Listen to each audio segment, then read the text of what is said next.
சிறுத்தைகள் கட்சியின் தலைவர் தொல் திருமாவளவன் மது ஒழிப்பு மாநாடு அறிவித்தது, அதன் பிறகு கூட்டணி ஆட்சி அமைப்பது தொடர்பாக அவர் பேசிய பழைய வீடியோ வெளியிடப்பட்டு பிறகு அது டெலீட் செய்யப்பட்டது போன்ற சம்பவங்கள் தமிழக அரசியலில் பெரும் பரபரப்பை ஏற்படுத்தியுள்ளன.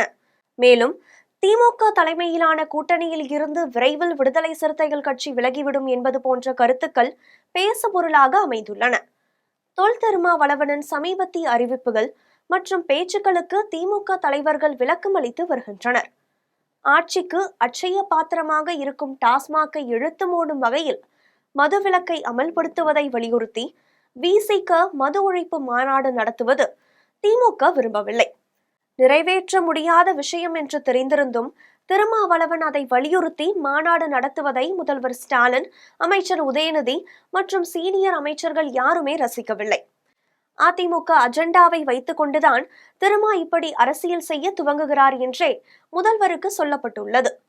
திமுக கூட்டணியை விட்டு வெளியேற மாட்டோம், கூட்டணிக்கும் மது ஒழிப்பு மாநாட்டிற்கும் தொடர்பில்லை என்றெல்லாம் திருமா விளக்கம் அளித்திருந்தாலும் கூட திமுக தலைமை அதனை ஏற்க மறுப்பதாகவும், திமுக கூட்டணிக்குள் குழப்பத்தை ஏற்படுத்தும் சீக்ரெட் பாலிடிக்ஸை நடத்துகிறார் என்பதில் அழுத்தமாக இருப்பதாகவும் அறிவாலய வட்டாரங்களில் எதிரொலிக்கிறது.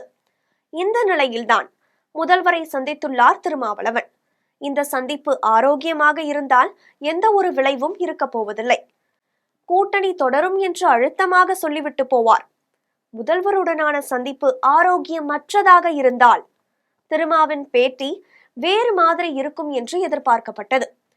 அந்த வகையில் திருமாவின் பேட்டி கான்ட்ரவர்சியாக இருக்கும் பட்சத்தில் அரசு ஊழியர்களுக்கான பழைய ஓய்வூதிய திட்டத்தை நடைமுறைப்படுத்துவதற்கான அனைத்து வழிகளையும் தமிழக அரசு ஆராய்ந்து வந்துள்ளது. ஆனால் கடைசியில் இந்த சந்திப்பு சுமூகமாக முடிந்துள்ளதாக கூறப்படுகிறது. திருமாவும் சர்ச்சைக்குரிய வகையில் எதுவும் பேசவில்லை. இதெல்லாம் ஊடகங்களில் பேசப்படுகிற வெறும் மீடியா ஹைப், அவ்வளவுதான். விடுதலை சிறுத்தைகள் கட்சிக்கும் திராவிட முன்னேற்ற கழகத்துக்கும் இடையில் எந்த விரிசலும் இல்லை, எந்த நெருடலும் இல்லை. நாங்கள் எங்கள் கொள்கை நிலைப்பாட்டில் உறுதியாக இருக்கிறோம், அதை நாங்கள் முன்னிறுத்துகிறோம், அவ்வளவுதான். சந்திப்பு இனிமையாக அமைந்ததாக கோட்டை தரப்பு வட்டாரங்கள் தெரிவிக்கின்றன. முதலமைச்சர் மு.க. ஸ்டாலினும் விசிக தலைவர் திருமாவளவனும் சுமார் 10 நிமிடங்கள் தனியாக சந்தித்து பேசியதாக தகவல் வெளியாகியுள்ளது. சுமார் 30 நிமிடங்கள் சந்திப்பு நடந்த நிலையில் அதில் 10 நிமிடங்கள் இருவரும் தனி அறையில் சந்தித்து பேசியுள்ளனர். கூட்டணியில் ஏற்பட்ட சில விரிசல்கள், கசப்புகளை பேசி தீர்த்துள்ளதாக கூறப்படுகிறது. கடந்த சில நாட்களாக ஏற்பட்ட மோதல்கள் பற்றி இருவரும் இயல்பாக பேசி தீர்த்துள்ளனர். முக்கியமாக கூட்டணி மோதல் எல்லாம் இப்போது இல்லை, வெறும் தோழமை சுட்டுதான் இது என்று ஸ்டாலின் திருமா இடையே பேசப்பட்டுள்ளதாம்.